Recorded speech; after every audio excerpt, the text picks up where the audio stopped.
L'épisode débute dans le jardin de la résidence des Sarguin. Yurdal rejoint Savas sur la terrasse et tente d'engager une conversation avec son fils.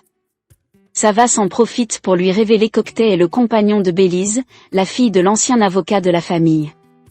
Mais Yurdal reste indifférent à la vie privée du procureur. Pour lui, seul compte son efficacité, car Octet représente désormais son dernier espoir face au dossier que Turan prépare contre lui. La discussion prend ensuite une tournure plus personnelle. Savas reproche à son père d'avoir sacrifié son passé en poursuivant toujours plus de richesses. Il lui rappelle avec nostalgie leur ancienne petite maison, où toute la famille vivait heureuse avant que l'argent ne change tout. Selon lui, Yurdal n'a pas seulement abandonné cette maison, il a aussi tourné le dos à sa défunte épouse et à son propre fils. De son côté, Yurdal répond que Savas est resté prisonnier du passé et qu'il devrait enfin avancer. Malgré leur désaccord, un bref moment de tendresse les rapproche, sous le regard ému de Touline. Pendant ce temps, Dorine reçoit un appel d'Octet.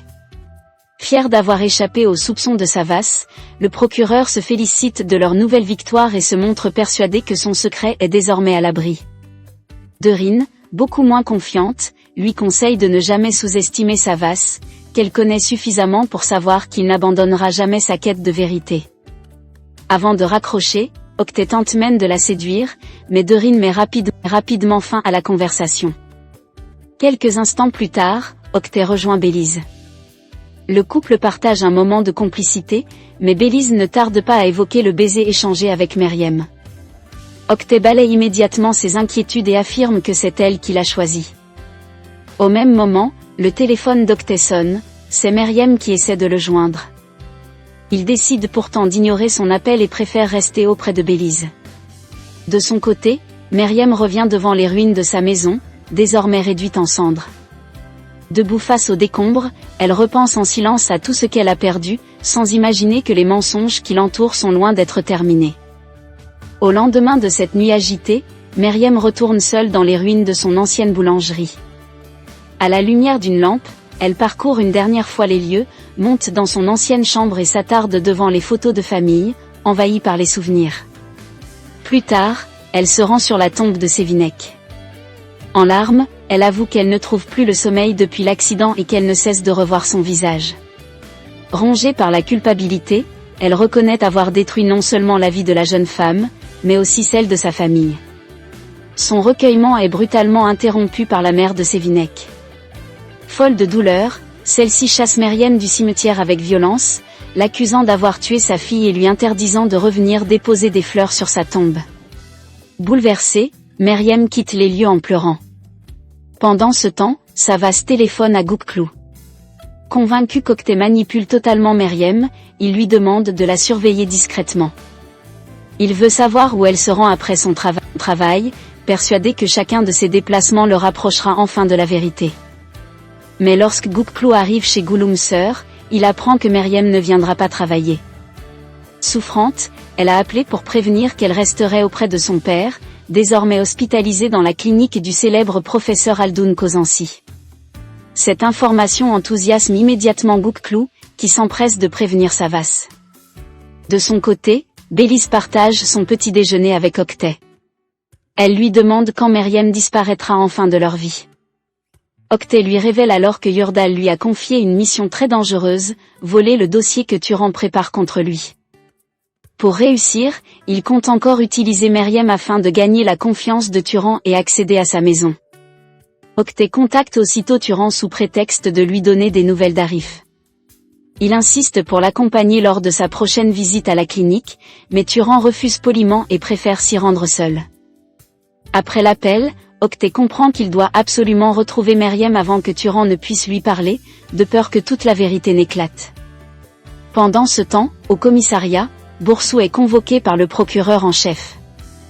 En voyant plusieurs responsables du service des fraudes réunis à huis clos, Artan comprend qu'une affaire importante est sur le point de bouleverser tout le parquet. En chemin, Meriem reçoit un appel d'Octet. Elle lui reproche aussitôt de ne pas avoir répondu à ses nombreux appels la veille et lui demande pourquoi c'est la société Sarguin qui a payé sa chambre d'hôtel. Pris au dépourvu, Octet parle d'un simple malentendu et promet de vérifier l'origine de ce paiement. Il change ensuite rapidement de sujet en cherchant à savoir à quelle heure Turan viendra rendre visite à Arif. Meryem lui répond qu'elle l'ignore, mais qu'elle le retrouvera directement à la clinique. Pendant ce temps, au commissariat, Boursou apprend qu'une importante perquisition est sur le point d'être menée contre les Sarguins. Les enquêteurs soupçonnent la famille de dissimuler des documents compromettants depuis des années et choisissent Boursou pour diriger cette opération délicate.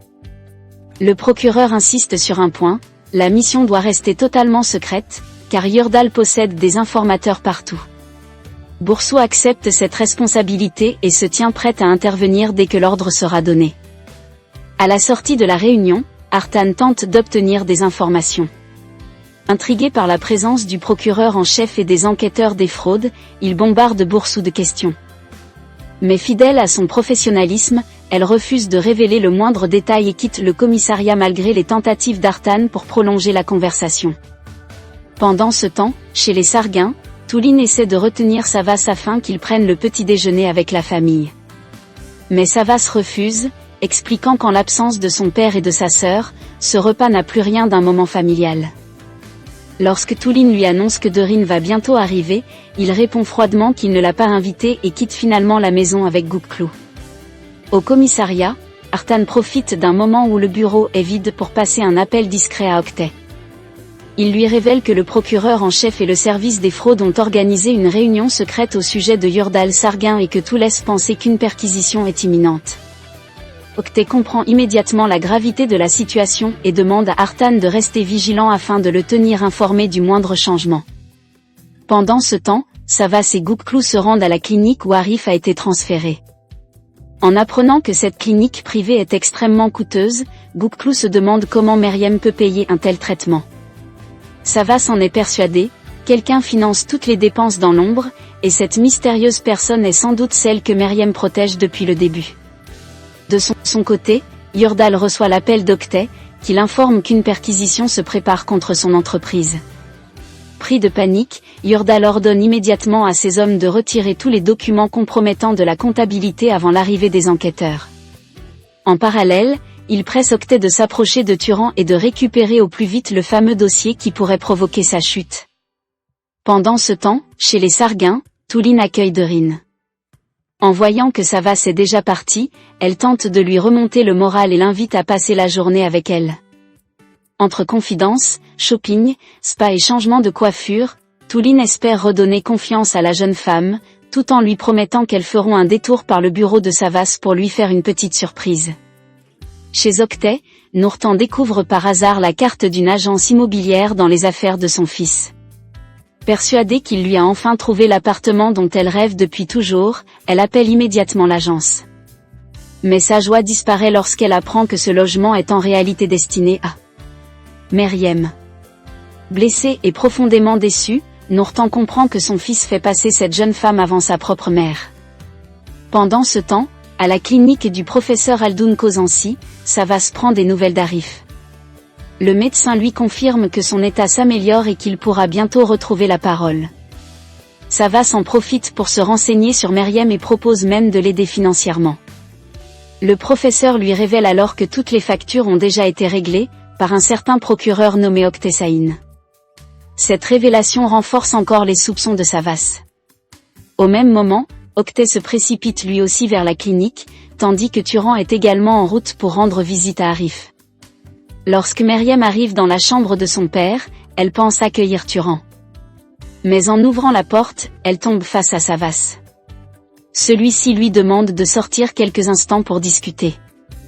À l'extérieur, Savas lui pose enfin les questions qui le hantent depuis des jours. Il veut savoir qui finance réellement les soins de son père et pourquoi Octet s'implique autant dans sa vie. Puis il lui révèle une vérité bouleversante. Selon lui, Octet a accepté de l'envoyer en prison contre de l'argent versé par Yurdal. Meryem refuse d'abord d'y croire. Mais Savas lui conseille alors une seule chose, appeler Turan et lui demander qui l'a réellement fait sortir de prison. Avant de partir, il lui remet sa carte de visite. Meryem reste figée, complètement bouleversée. Pour la première fois, les certitudes qu'elle avait placées en Octet commencent sérieusement à vaciller. Voilà, c'est tout pour le résumé de l'épisode 14 de Meryem. Si cette vidéo vous a plu, n'oubliez pas de laisser un like, de vous abonner à la chaîne et d'activer la cloche pour ne manquer aucun épisode. Dites-moi aussi en commentaire ce que vous pensez de cet épisode et de la révélation de Savas. Et surtout, rejoignez nos groupes WhatsApp et Telegram.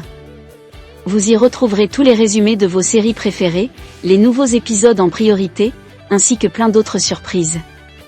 Les liens sont dans la description. Merci d'avoir regardé cette vidéo, prenez soin de vous et on se retrouve très bientôt pour le résumé de l'épisode 15. À bientôt.